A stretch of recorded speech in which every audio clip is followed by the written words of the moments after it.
Hi and welcome to the Global Travel Planning Podcast.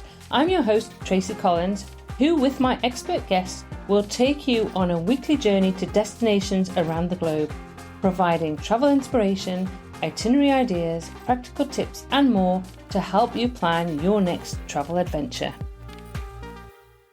Hi and welcome to this week's episode of the Global Travel Planner Podcast. This week I'm sitting next to my friend in Singapore, where I've been for the last few days having a fantastic time. So the obvious thing to do while I'm here is to have my friend Paula to talk all about things to do in Singapore for first-time visitors. Now, I've been 5 or 6 times, so we are going to do an episode all about hidden gems, but this episode we are going to focus on things to do if you're a first-time visitor. So Paula, would you like to introduce yourself, tell us all about what you do, all about your website? Thank you for having me on. Now I'm feeling a bit nervous. I'm put on the spot. Okay, so as you know, my name is Paula, and I currently have a website called Truly Expat Travel, which talks all about travel, including Singapore. And so basically, I've been living in Singapore for the past 6 years, and I feel like I know it pretty well. So I'm here to tell you all about the things you have to do on your first time in Singapore. Yeah, and so we've been exploring the last few days, haven't we, which has been absolutely fantastic, and discovering some new places for me. But as I say, it's like, I think this is my 5th or 6th visit. Yeah. But so what would be the places that you would say people should come to on the first visit? I was trying to think myself what I did on my first visit, so I'm sure you're going to cover most of those. Yeah. Oh, yeah. So I think most people, when they come or they think of Singapore, they think of Marina Bay. And that's because Marina Bay Sands Hotel, which is all reclaimed land, is probably one of the most famous areas within the whole of Singapore. I might be wrong, but I feel like that's where people want to go. Oh, yeah. And I think that's that iconic kind of vision of Singapore, is seeing the hotel with a boat on the top. Yeah. I think that everybody knows that. Exactly. And you can see it from a lot of different areas in Singapore, even where I live, right? So, yeah. So if you are going to Marina Bay, yes, okay, you've got to go to Marina Bay Sands, the hotel. And if you want to be a little bit adventurous, you can book in and do the sunrise yoga on the top of Marina Bay Sands, or sunset, which is not many people know about it. But it's actually a lot of fun for those people who want to do something a little bit different. However, you have to go into Marina Bay Sands, the shopping mall as well, because there's a lot to do there, right? Yeah. So whether it's the theatre, because we went to a show the other night, whether it's a casino, because we have 2 casinos here in Singapore, which is a big deal for such a small area. We also have some amazing restaurants. One of my favourite would have to be a Japanese restaurant called Koma. Like, I know that Taylor Swift was there the other night, so it must be a big thing if Taylor Swift was there. Absolutely.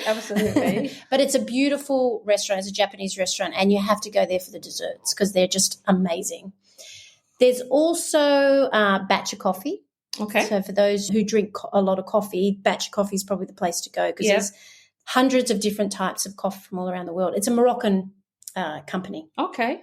So what else I was thinking? So if you go to that Marina Bay Sands area, so have a look around. The hotel's amazing. I always love having a walk around there. Have a look around the shopping centre. Again, there's great places to eat as well in there, like you've just mentioned. What else is in that area? Okay, so what else is it? You have to go to Merlion. So if you do a lap around Marina Bay, there's on the other side is the Merlion. So we've got a few around Singapore, but that's probably the main one that people take photos with.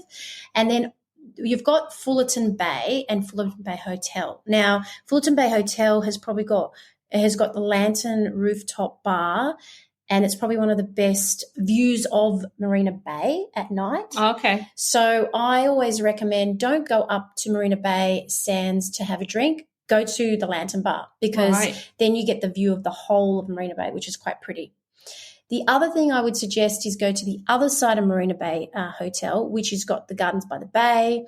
You've got the super trees at night with a laser show. During the day, you can walk around the gardens, and it's very pretty. It takes about, an hour or 2. You've also got the domes. Yeah. So for those who like flowers and gardens and stuff like that, you pay to get into those ones. So that area itself, you can take a whole day and night. And I love that area. I have to say, I absolutely love it. I think that's probably the highlight of Singapore. And you've got the flyer as well, that Singapore flyer. You've got one in London Eye and stuff like that. Oh, yeah. And you can have dinner on that if you really want to, or you can just go around. I've never been on it. I'm afraid of Ferris. Yeah, so I've not been on it, but I've been told it's pretty good to go. Yeah. So that's a whole day out. There's so much more to do. I mean, it would, for me, I would be like 2 days there because you've just got so much to see. Yeah. But one day, if you've, you're limited. Yeah, if you've only, a lot of people kind of stop off for Singapore for like 3 or 4 days or between going somewhere. But that's definitely a highlight area for me. It's definitely one to do. And then next, where else would you recommend? I would highly recommend Sentosa. We were there yesterday. Yes, we were. And the difference is, this is the thing about Singapore, every area is so different. And Sentosa is an island full of resorts. Yeah, yeah. So if you like to swim, that's a place to swim. The beaches were lovely, the sea was lovely, it was clean, it was really pleasant, and there's so many places to eat and drink, so many things for kids, so much to do there. Yeah. Because we caught the cable cars. Yes, we did. Yes. Yeah. So there's 2 ways to get over to the island. Actually, no, there's more than 2 ways. There's a few ways. But I would highly suggest the cable cars because that was my first time. Yeah, I've not done fun. that before. Yeah. Again, I'm afraid of heights, so I don't really do that sort of thing. You were fine. You were fine. But you can catch the monorail. And a little trick about the monorail, I don't even know if I'm supposed to say this, but if you walk over to Sentosa and you catch the monorail back, it's free. Okay. Oh, I see that insider knowledge. Yeah. So if you catch it from Vivo City, it costs you a return ride. Yeah. Okay.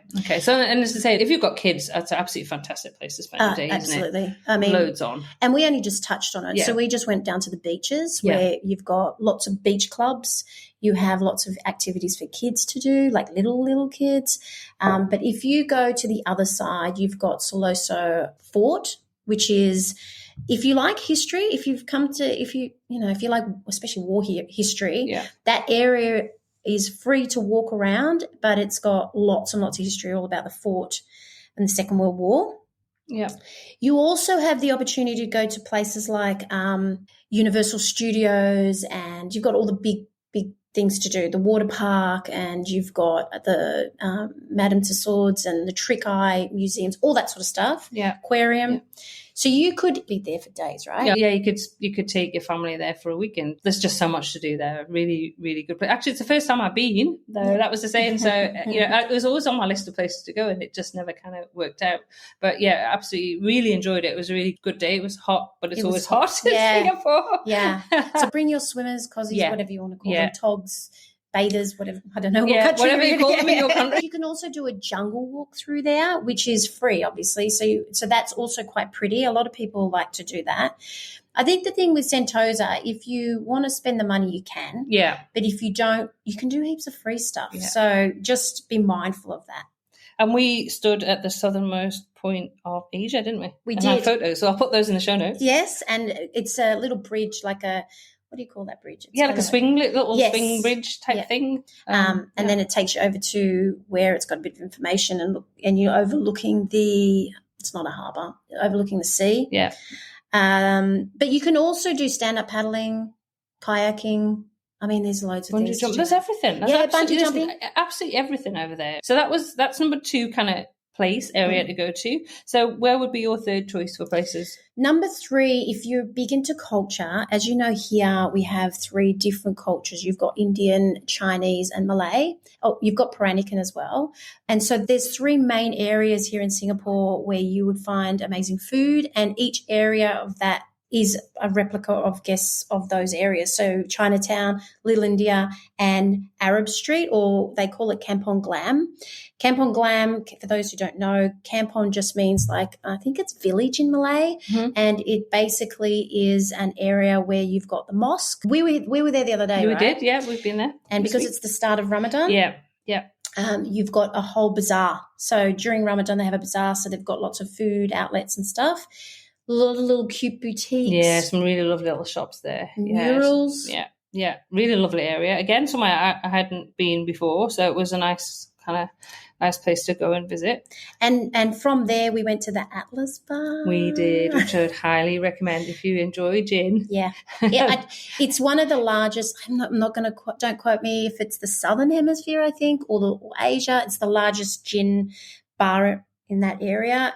And it's got, how big was it? Oh, it's gorgeous. It's in the most beautiful Art Deco building, the most gorgeous decorations. And actually, they were serving afternoon tea, which we've said next time that I'm back, we're going to definitely be doing afternoon tea. So let me say, if you are planning to visit Singapore and you want to have an afternoon tea, I recommend going to that spot. We haven't tried it, but it looks amazing. And I have been told it's great. But the thing is, you do have to book in advance. Yeah. Don't walk in, because it's very hard to get a seat, because there is a dress code as well. Yeah. After 5 p.m, you can't wear shorts and flip-flops and things like that. Birkenstocks, that sort of thing. Yeah, they're quite strict on. I mean, we got there about 3 yesterday. We went, and actually we were told there wasn't kind of space at that point, but we'd been the previous day, and the lady who was kind of letting people in catch, she said, "Oh, actually, we've had a cancellation. We can find room." So that was great. So we managed to go and sit and have a nice couple of drinks and enjoy the ambience and watch everybody eat their afternoon teas while we jealously looked on. We were so jealous.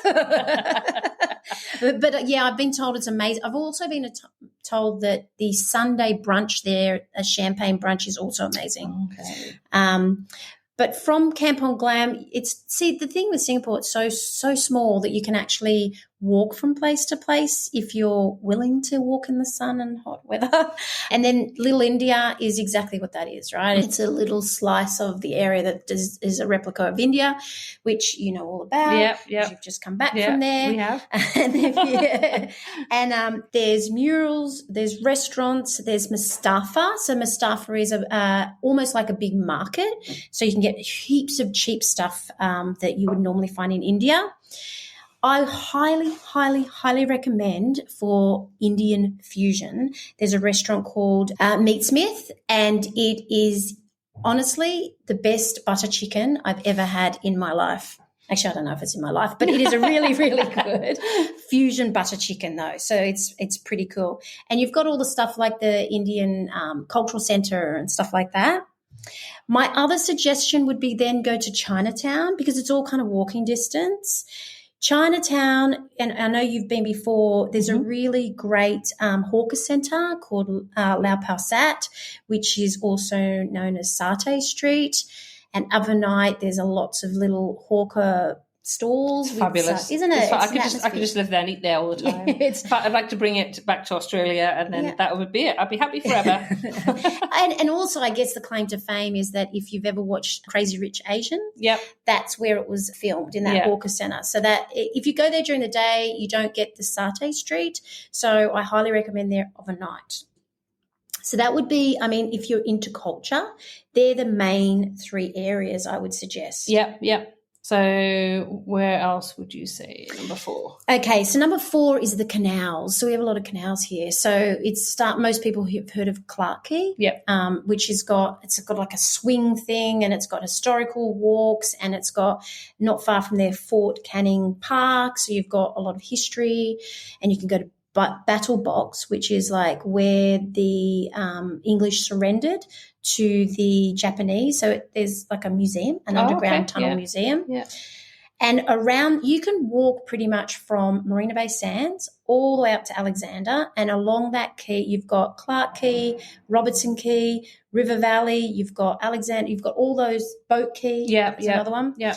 And here you've got loads of history, lots of museums. So if you're into museums, you've got just a beautiful walk. You know, there's hawker centres there. I have done that walk. I've actually walked from Clarke Quay to Marina Bay Sands. I'm sure the first time we came here, we got a bumboat. Yeah, that's another thing you can do. Yeah. You can get the bumboat. And I highly suggest doing the river cruise at night, because you get to see the laser show. Yeah. As opposed to during the day, it's pretty a day, but night is probably best time to do it. Better option. So yes, I've done that walk, and it is nice. I've done it on a Sunday morning when it was cool. I stay cool. My phone still broke down because it got too hot. This is like 9 a.m. on a Sunday morning. But yeah, that's a nice walk along there. It is. The only thing on the weekends, it's busy. Yeah. Like really busy. During the week, if you get to, is probably a better option. But yeah, it's got some great cafes. It's got like little places you can stop along the way. So, I mean. Yeah, highly recommend those. Now, and number 5, I'm just looking at your notes because, this is a great area that I happen to really love to come to, and it is Orchard Road. So for those who like to shop, and shop. This is the road that you need to be at. And that's because I don't know how many shopping malls we have. It just goes on and on and on and on. Yeah. So you've got all the local brands. You've got all the international brands. All the luxury brands. All the luxury brands. You've got, and there's so many restaurants. Oh, yeah, absolutely. Just there's so many places to eat in the whole of Singapore. It's one thing that always astounds me every time I come back. It's just, you could not in your entire lifetime eat every day, I think, without going somewhere different. You could literally find somewhere different every single day for 365 days a year for your entire life, I reckon. Yeah. I don't think I've ever been to a place where there's more food outlets than here. I don't think so. I don't. But then say I've never been to everywhere in the world. No, well, where we've been. So you have been a lot of places. I've been a lot of places and I've never seen anywhere. And for a small area like Singapore, the options you've got are just, there's no way you could go hungry. You wouldn't, or, just reflect on the fact that I lost a bit of weight in Japan and Vietnam because I wasn't that keen on the food, which everybody goes, what? But there's no way, if I was in Singapore for too long, I'd put weight on, guaranteed. That's the problem about living here. Although you sweat it off while you walk from place to place. That is true. And one thing that's really good, because I find it really hot and sweaty, as I mentioned a few times, is that you can walk underground between the shopping centres, which is good. Which is good, as long as you walk the right way. Yeah, don't get lost, I tend to take people the wrong way, but, that's just me. Okay, and number 6? So number 6, before I go on, Orchard Road also has Emerald Hill. Right. So if you've heard of Peranakan, the history, you've got all the shop houses there. So that's just a little area that's it's a bonus. Yeah, last time I actually stayed with you, I did take some photos up there. Yeah, so it's quite really nice. Pretty. Yeah. And the 6th thing I just want to mention is that we've got a lot of wildlife here. So you've got the bird park, the safari, you've got the night safari, the zoo, and the river safari. Yeah. You could do one, you could do all. You could do breakfast with the orangutans, or you could just do the night safari. I mean, I love all of them, and it doesn't matter if you're a kid or if you're a 90-year-old person. Everyone likes them.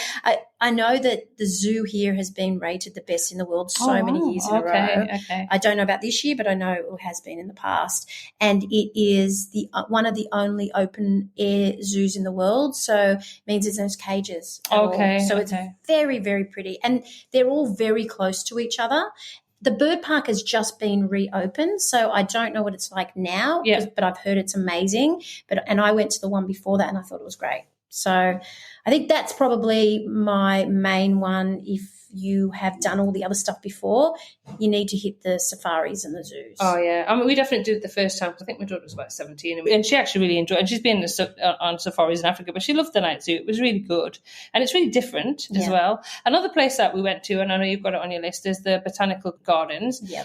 We loved the Orchid Gardens. It's just beautiful. Yeah. And I know we were chatting earlier that there's now, you can actually get the MRT right close to it. Yeah. They've just opened it up. And I highly recommend I know that most people go, another botanical gardens. Oh, but they're lovely. This is beautiful. And the orchid garden is something really special. Yeah. Really special. And you can do tours around there as well if you want to look into that. I think you can book it in there. Yeah. You don't actually have to book it online.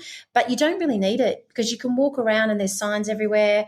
So if you're in Orchard Road, it is walking distance. It's about 5 minutes from the top of Orchard Road. Oh, okay. Yeah, so it's not that far from here. So you could probably do all that in one day. Okay, that's good. If you needed to do that. But definitely go to Botanical Gardens. It's definitely a place to go. And it's cooler in some of the areas. Yeah. No, we loved it. And that was one of the places that we went on our first visit. So that's given us kind of a really good idea. Anybody planning an itinerary, and also Paula's obviously given some timescales there as well, which is really useful for planning a visit, because I know quite often if you plan a visit, it's maybe going to be, I know my parents are coming, it's like 3 days or 4 days, and then you're going on to possibly on to Australia. That tends to happen a lot. Or if you are coming to Singapore for longer than that, then you could fit all of these things in. There's so much to do.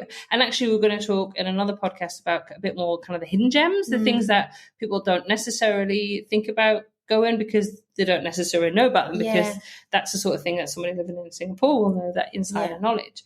But I always end my podcast with one question, and I'm kind of springing this one on you. What would be the one piece of advice that you would give to anybody planning to visit Singapore for the first time? Okay, I would say bring an umbrella. because it rains here more often than not, even if it's just a downfall for 10 minutes. But it also covers you over the sun as well.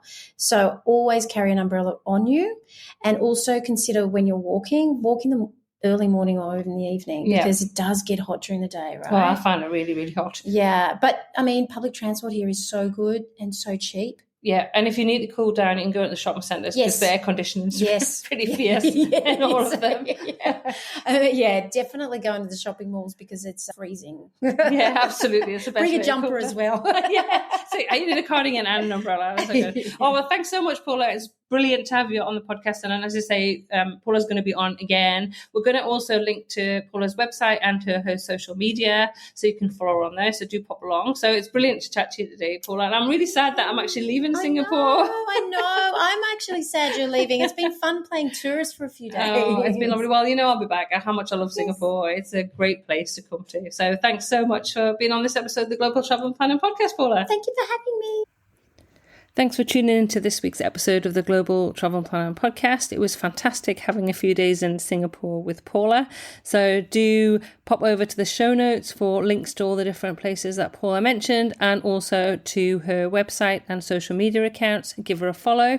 As always, I say you can find information in the show notes, which will be at globaltravelplanning.com.